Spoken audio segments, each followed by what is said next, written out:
Oh my god, something has arrived. Dun dun dun! New Guitar Day is the best guitar day. Oh, hi, I'm Mary Spender, and this is my new Telecaster.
That's right, Fender have just launched the new American Ultra Luxe vintage line. This model is the 60s custom Telecaster.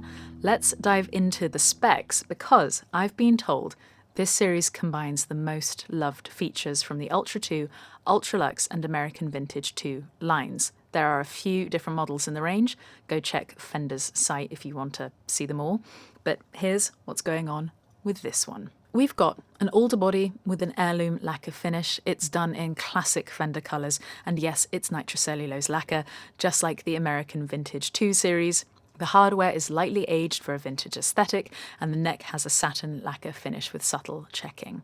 The neck itself is an augmented D-shaped maple neck with a rosewood fingerboard, a 10 to 14 inch compound radius, and vintage clay dot inlays.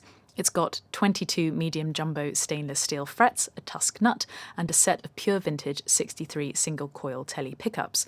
Switching is via a 3-way blade, but the master volume is also an S1 switch, which means you can push it down if you want to put the neck and bridge pickup in series, but this bypasses the 3-way. We've got a 6-saddle Tele bridge with chrome-plated brass saddles. Tuners are deluxe cast, sealed, locking tuners, and it comes in a vintage-style brown case, which also comes with a few accessories.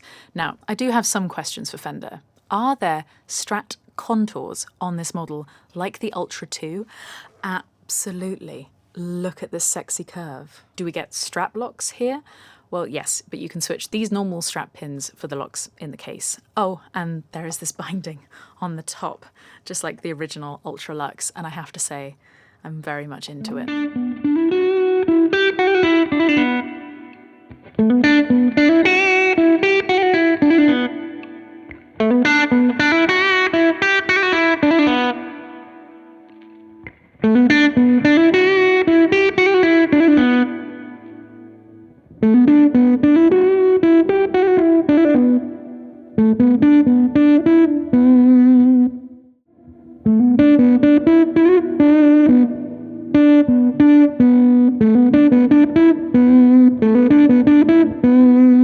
It's the simplest guitar design in the world, so how did it end up becoming one of the most recorded, most recognisable and most loved electric guitars ever made?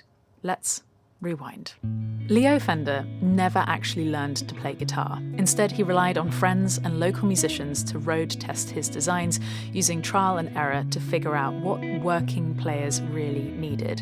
His vision was simple: a solid body electric guitar that was robust, easy to mass produce, and easy to repair.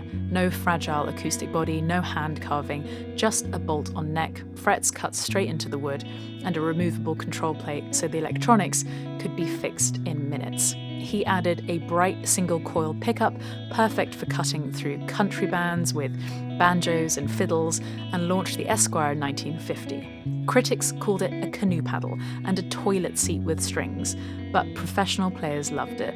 A truss rod was added, then a second pickup, creating the 2-pickup Broadcaster. When Gretsch complained about the name, Fender simply snipped the logo decals, producing about 500 rare no-casters, before settling on a name inspired by the new craze for television, the Telecaster.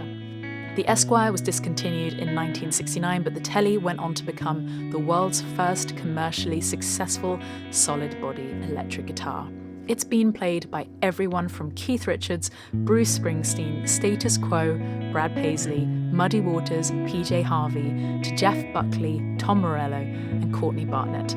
It's appeared on classics from Stairway to Heaven to Sitting on the Dock of the Bay, Paranoid Android, and Folsom Prison Blues. It's the simplest of designs, and yet a total icon.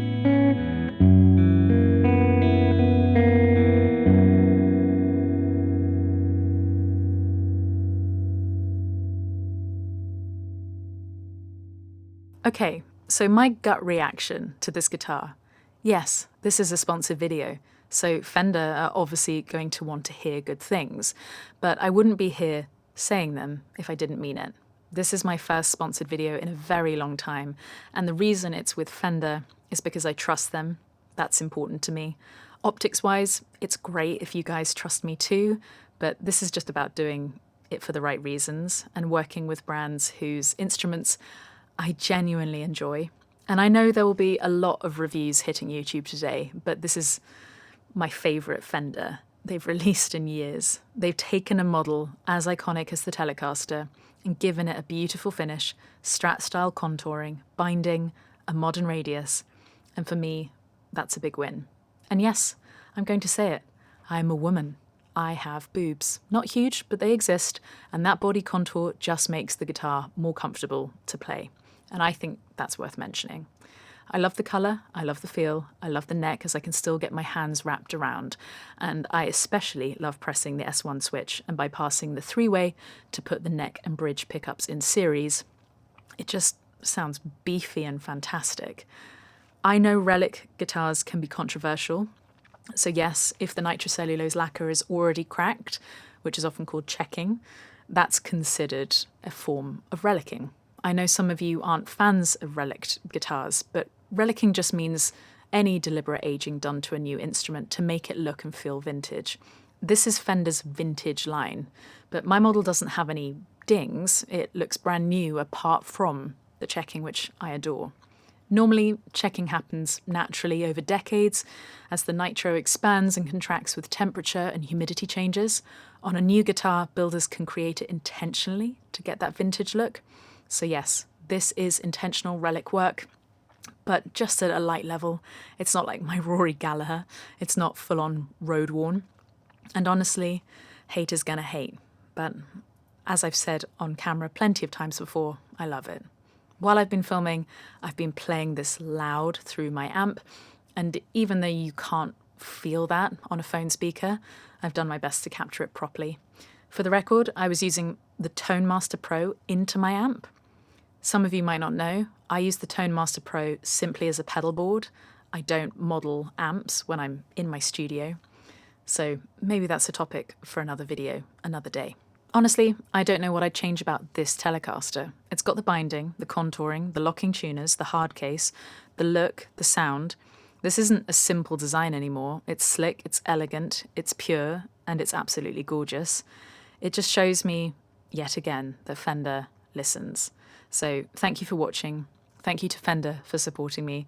It's still wild. It never gets old. But of course, I'll be reading your comments below and checking out all the other reviews and be seeing you here again very, very soon.